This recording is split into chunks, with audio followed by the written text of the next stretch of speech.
I am in the middle of the crappy task of taking off the what is that, JP205 polyester filler primer that I put on here. Pete from Southwest, when I emailed him asking about blocking some things out and painting some stuff, I told him what I used, and he said, you know, you're going to be really sorry that you did that. It's going to look really great, and then when it goes out in the sun and gets heated up over the course of a few years, this feather fill stuff is going to start to move, and the bodywork's going to start to jump out at you a little bit more. And he recommended that stuff up there, the 2K high build primer. So anyway, so I'm taking this stuff off, and it's given me a good opportunity to figure out how I'm going to block sand a lot of this when I get my high build on there. And where I've got a question is in this area here.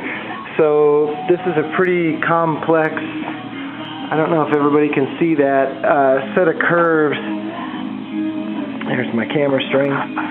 Set of curves on this car. So this, let's see if I can get that. This curves this way. This panel curves up like this. This kind of goes around and then it turns up here, and this is rounded this way. So I'm just kind of practicing really with 80 grit, taking this stuff off by hand. But when I get to this area here, I have no idea what the proper way to sand that is. And I know some of the guys out there with a lot more experience than I have probably have a little advice on that. Most of this other stuff, I think I can figure it out. You know, it seems like this here, you just kind of roll that up, or you find a pipe or something that fits. I've got this one here with some 80 grit on it that I was using to do this down in here. So I'm guessing, you know, little pipe here. This is easy, just normal block sand it. But when I get to here, it's kind of where I have some confusion. And I just want to make sure I know the right way to do it before I set out block sand in this car, because I don't want to screw this piece up and get it looking goofy. And maybe it doesn't matter, I don't know, but just want it right. So there's the question. I've got some lights here. I got some low buck lights.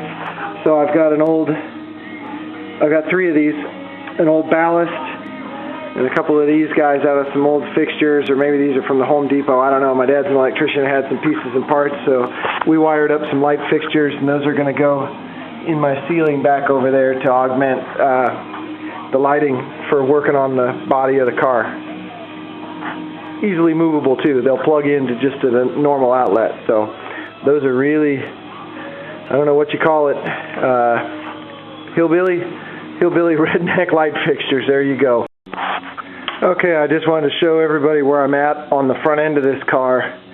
I'm working at stripping all this feather fill off, and you can see some spots that are still on there. So those, I guess, is just like block sanding with a guide coat on there. These little spots, wow, that finger is big. It's really big up there. These little spots here are low spots, and I'm just going to body work those. So I'm going to leave those there for now, and then body work them before I prime, because you got to take it down to bare metal to body work them and all that kind of fun stuff. So I'll probably bump most of them up hammer and dolly style, or slapper and dolly style. And I thought I had some of them raised up, but you know, kind of the more you get into it, it's like, nah, I was delusional or something. So whatever, no big deal.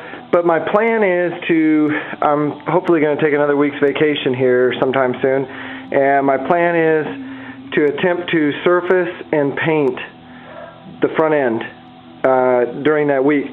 So if I can get far enough ahead before then, so what I'm thinking is I get everything stripped off, I get as many spots as I can raised, and then that week we'll be actually doing body work, Bondo, then epoxy prime, high build primer, and then block sanding. So if I can get the epoxy to high build and the block sanding done during the week, I can paint it on the weekend. So I think it might be a doable thing. I don't know.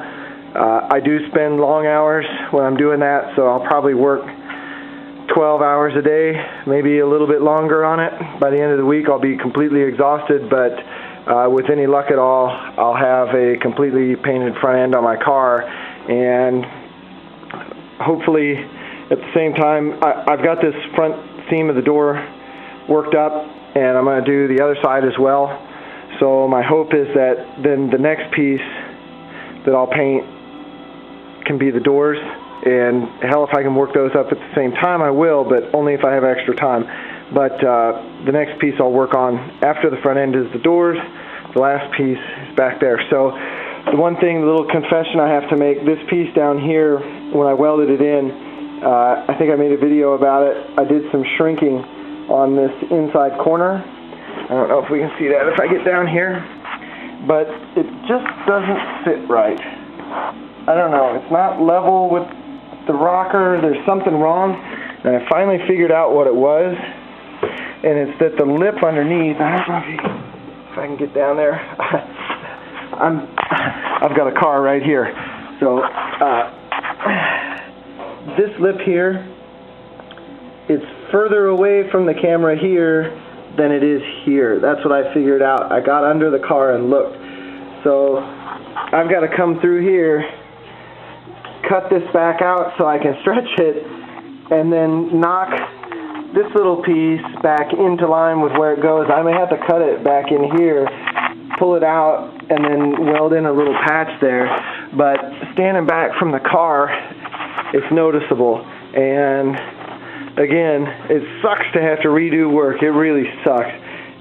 I can't tell you how ate up I am about that. But with as much time and as much money, got to do it right. So that's the bottom line. Whatever it takes to do it right. So I'm pretty far along on the stripping up here. I'm doing it all by hand, right here. There you go. That's how I'm getting the paint off of this thing. Because I'm using this as kind of a guide coat, like I said. So if I do that, great. So low spot up in here. This is where they originally leaded these cars. So there are some spots, like right through there, you can still see lead. Got to still sand on that a little bit, get across the windshield frame, and then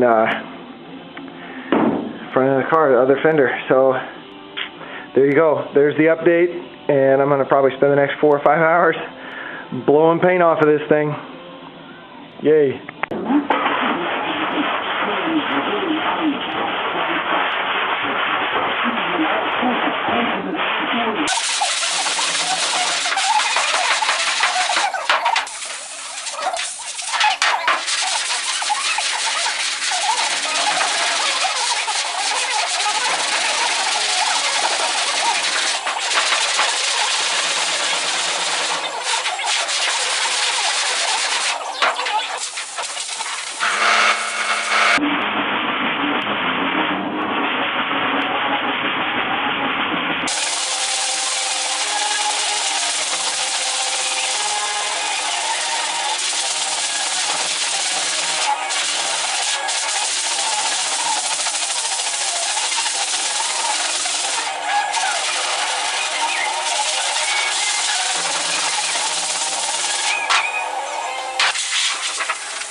Okay, I wanted to make this little clip for all my Karmann Ghia folk out there. Every Ghia door is different, and you have to fit the Ghia door to your car. So the first thing I have done here, and this took me a long time, I spent a long time on these doors, is I got this little body line as close as I could get it while keeping all the gaps around the other places on the door in a good spot. I need to adjust this a little bit, but I may do that before I go too much further. But what I wanted to show everybody, and this isn't like a huge deal, but you can see that skin doesn't follow here. There's too much gap here, you know? And so, okay, so what do you do? Well, I ran the block over, And you can see I hit metal here, I hit here, so this is a low spot, and it kind of follows all the way up, so this is a high spot here. That tells me this door has been opened or something and folded back at some point in its life. Now, the clearance on these things is really small. So you can do one of two things. You can pull this out or you can push this in. And I think this fender's in pretty good shape. Just sanding on it, it looks like it's in really good shape.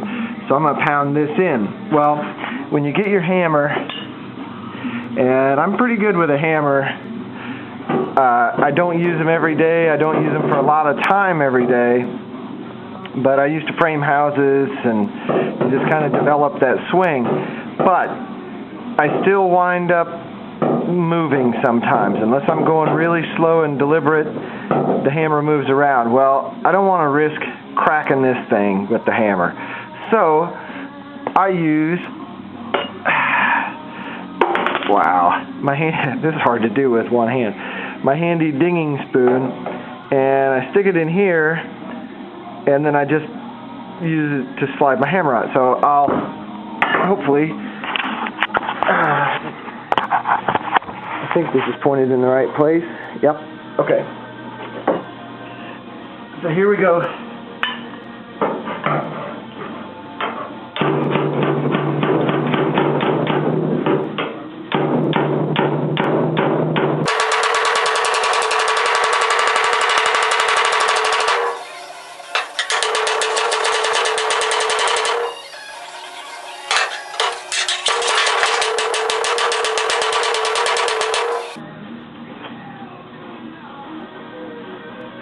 There we go.